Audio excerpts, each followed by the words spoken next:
Hi friends, motivation Kannada YouTube ಚಾನಲ್ಗೆ ನಿಮಗೆಲ್ಲರಿಗೂ ಸ್ವಾಗತ. ಮನುಷ್ಯನ ಮನಸ್ಸು ಬಹಳ ಶಕ್ತಿಶಾಲಿಯಾಗಿರುತ್ತದೆ.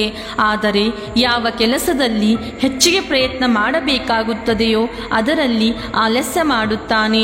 ಆ ಕೆಲಸವು ಒಳ್ಳೆಯದಾಗಿರಲಿ ಅಥವಾ ಕೆಟ್ಟದಾಗಿರಲಿ, ಹೆಚ್ಚಿಗೆ ಪ್ರಯತ್ನ ಮಾಡಬೇಕಾದರೆ ನಮ್ಮ ಮನಸ್ಸು ಆಲಸ್ಯ ಮಾಡುತ್ತದೆ.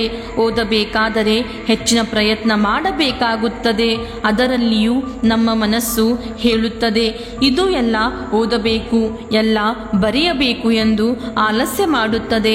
ಮತ್ತು ರಾತ್ರಿ ನಾವು ಮಲಗಲು ಸಮಯವಾದರೆ ಬೆಳಗ್ಗೆ ಎದ್ದು ಅಧ್ಯಯನ ಮಾಡಲು ಸಾಧ್ಯವಾಗುವುದಿಲ್ಲ. ನಂತರ ನಾವು ಏಕೆ ಮಲಗಿದ್ದೇವೆ, ಯಾರು ನಮಗೆ ಹೇಳಿದರು ರಾತ್ರಿ ತಡವಾಗಿ ಮಲಗಲು ಎಂದು ಯೋಚಿಸುತ್ತದೆ. ನಂತರ ನಾವು ಓದಲು ಕುಳಿತಾಗ ನಮಗೆ ಹಸಿವಾಗುತ್ತದೆ. ನಂತರ ನಾವು ಆಹಾರ ತಿನ್ನುತ್ತೇವೆ ಮತ್ತು ತುಂಬಾ ತಿನ್ನುತ್ತೇವೆ. ಎಷ್ಟು ತಿನ್ನುತ್ತೇವೆ, ನಮಗೆ ಮುಂದೆ ಓದಲು ಮನಸ್ಸು ಆಗುವುದಿಲ್ಲ ಮತ್ತು ಏನು ಮಾಡಬೇಕೆಂದು ಯೋಚಿಸಲು ಆಗುವುದಿಲ್ಲ. ನಂತರ ನಾವು ಮನಸ್ಸನ್ನು ಫ್ರೆಶ್ ಮಾಡಲು ಮೊಬೈಲ್ ಬಳಕೆ ಮಾಡುತ್ತೇವೆ. ಮನಸ್ಸು ಫ್ರೆಶ್ ಮಾಡುವ ಬದಲು ಇನ್ನೂ ಜಾಸ್ತಿ ಹಾಳಾಗುತ್ತದೆ. ನಂತರ ನಮಗೆ ತಿಳಿಯುತ್ತದೆ ನಮ್ಮ ಸಮಯ ಬಹಳ ವ್ಯರ್ಥವಾಗಿದೆ ಎಂದು ನಮಗೆ ಅರ್ಥವಾಗುತ್ತದೆ ಸೋಷಿಯಲ್ ಮೀಡಿಯಾ ಬಳಕೆಯಿಂದ. ಹಾಗಾದರೆ ನೀವು ಆ ಕೆಲಸ ಮಾಡಿ ನಿಮಗೆ ಬಹಳ ಇಂಪಾರ್ಟೆಂಟ್ ಆಗಿರುತ್ತದೆ ಹಾಗೂ ನೀವು ಆ ಕೆಲಸವನ್ನು ಮಾಡಿ ನಿಮ್ಮ ಮನಸ್ಸಿಗೆ ತುಂಬಾ ಸಂತೋಷ ಸಿಗುತ್ತದೆ. ನಮ್ಮ ಮನಸ್ಸು ಅದೇ ಕೆಲಸ ಮಾಡುತ್ತದೆ, ಅದರಲ್ಲಿ ನಮಗೆ ಹೆಚ್ಚಿನ ಸಂತೋಷ ಬರುತ್ತದೆ. ಈ ಸಮಯದಲ್ಲಿ ನಮ್ಮ ಕಾನ್ಸಂಟ್ರೇಷನ್ ಲೆವೆಲ್ ಬಹಳ ಹೆಚ್ಚಾಗಿರುತ್ತದೆ.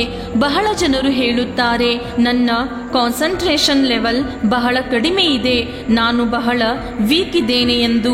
ಆದರೆ ನೀವು ಯಾವ ಕೆಲಸದ ಮೇಲೆ ಹೆಚ್ಚಿಗೆ ಸಂತೋಷ ಪಡುತ್ತೀರಿ ಆ ಕೆಲಸ ಮಾಡಿ ನೋಡಿ, ಅಲ್ಲಿ ನಿಮ್ಮ ಗಮನ ಹೆಚ್ಚಿಗೆ ಇರುತ್ತದೆ. ಅದು ಎಷ್ಟು ಇರುತ್ತದೆ ಎಂದರೆ ಯಾವುದೇ ಲಿಮಿಟ್ ಇಲ್ಲ. ಇದರಲ್ಲಿ ನಮಗೆ ಒಂದು ತಿಳಿದು ಬರುತ್ತದೆ, ನಾವು ನಮ್ಮ ಮನಸ್ಸಿನ ಮಾತು ಕೇಳಿಕೊಂಡು ಹೋದರೆ ನಮ್ಮ ಮನಸ್ಸು ನಮಗೆ ಹಾಳು ಮಾಡಿಬಿಡುತ್ತದೆ. ಏಕೆಂದರೆ ನಮ್ಮ ಮನಸ್ಸು ಅದೇ ಇಷ್ಟಪಡುತ್ತದೆ, ಅದರಲ್ಲಿ ಅದಕ್ಕೆ ಆನಂದ ಬರುತ್ತದೆ. ಹಾಗೂ ನಿಮ್ಮ ಕೆಲವು ಸ್ನೇಹಿತರಿರಬಹುದು, ಅವರಲ್ಲಿ ಕೆಲವರು ಜೀವನದಲ್ಲಿ ಬಹಳ ಮುಂದೆ ಹೋಗಿರಬಹುದು ಮತ್ತು ಅವರಲ್ಲಿ ಕೆಲವರು ಎಲ್ಲಿ ಇರುತ್ತಾರೆಯೋ ಅಲ್ಲಿಯೇ ಉಳಿದು ಬಿಡುತ್ತಾರೆ. ಆದರೆ ಏನು ಕಾರಣವಿರಬಹುದು, ಕೆಲವರು ಜೀವನದಲ್ಲಿ ಬಹಳ ಯಶಸ್ಸನ್ನು ಪಡೆದಿದ್ದಾರೆ ಮತ್ತು ಕೆಲವರು ಹಿಂದೆ ಉಳಿದಿದ್ದಾರೆ. ನೋಡಿ ಗೆಳೆಯರೇ, ನಮಗೆ ದಿನನಿತ್ಯವೂ ಹೊಸ ಜೀವನವಿರುತ್ತದೆ. ಅದರಲ್ಲಿ ನಾವು ನಮ್ಮ ಜೀವನವನ್ನು ರೂಪಿಸಬಹುದು ಮತ್ತು ನಮ್ಮ ಜೀವನ ಆನಂದಿಸುತ್ತಾ ಮುಂದಿನ ಜೀವನ ಯೋಚಿಸದೆ ಹಾಳು ಮಾಡಬಹುದು. ನಮ್ಮ ಪ್ರತಿನಿತ್ಯದ ಜೀವನದಲ್ಲಿ ಆಯ್ಕೆಗಳನ್ನು ಮಾಡುವುದನ್ನು ಮುಂದುವರಿಸಿದಂತೆ ನಮ್ಮ ಭವಿಷ್ಯ ರೂಪುಗೊಳ್ಳುತ್ತದೆ. ಹೀಗೆ ದಿನಗಳು ಕಳೆದು ಹೋದಂತೆ ನಮ್ಮ ಜೀವನವು ಒಳ್ಳೆಯದಾಗುತ್ತಾ ಹೋಗಬಹುದು ಮತ್ತು ನಿರ್ಲಕ್ಷ್ಯ ಮಾಡುತ್ತಾ ಹೋದರೆ ಹಾಳಾಗುತ್ತಾ ಹೋಗಬಹುದು. ಆದರೆ ಫ್ರೆಂಡ್ಸ್, ಇದು ನಿಮಗೆ ಬಿಟ್ಟಿದ್ದು, ನೀವು ಏನನ್ನು ಆಯ್ಕೆ ಮಾಡುತ್ತೀರಿ ಎಂದು. ಆದರೆ ಒಂದು ಮಾತು ನೆನಪಿನಲ್ಲಿಡಿ, ನೀವು ನಿಮ್ಮ ಜೀವನದಲ್ಲಿ ಏನನ್ನಾದರೂ ಸಾಧಿಸಬೇಕೆಂದರೆ ನಿಮಗೆ ದಾರಿ ಸಿಕ್ಕೇ ಸಿಗುತ್ತದೆ. ಆದರೆ ನೀವು ಏನು ಕೂಡ ಮಾಡಲು ಇಷ್ಟವಿಲ್ಲದಿದ್ದರೆ ನಿಮಗೆ ಹಲವು ಕಾರಣ ಸಿಗುತ್ತದೆ.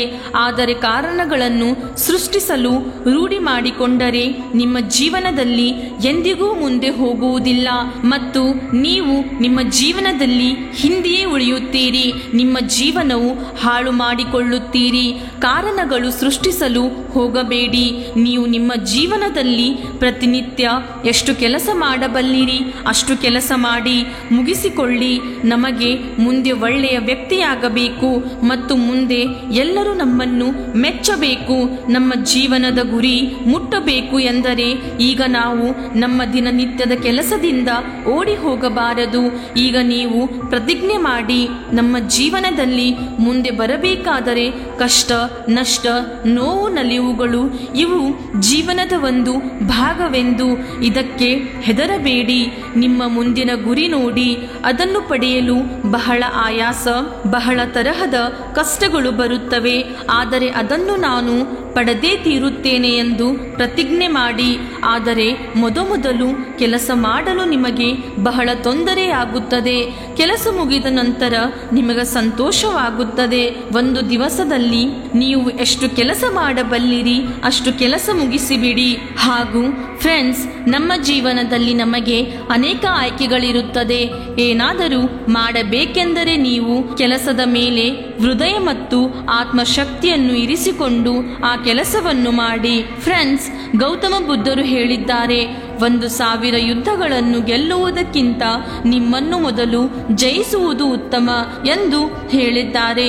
ಇದು ನಿಮಗೆ ಇಷ್ಟವಾದರೆ ಲೈಕ್, ಶೇರ್ ಅಂಡ್ ಸಬ್ಸ್ಕ್ರೈಬ್ ಮಾಡಿ. ಧನ್ಯವಾದಗಳು.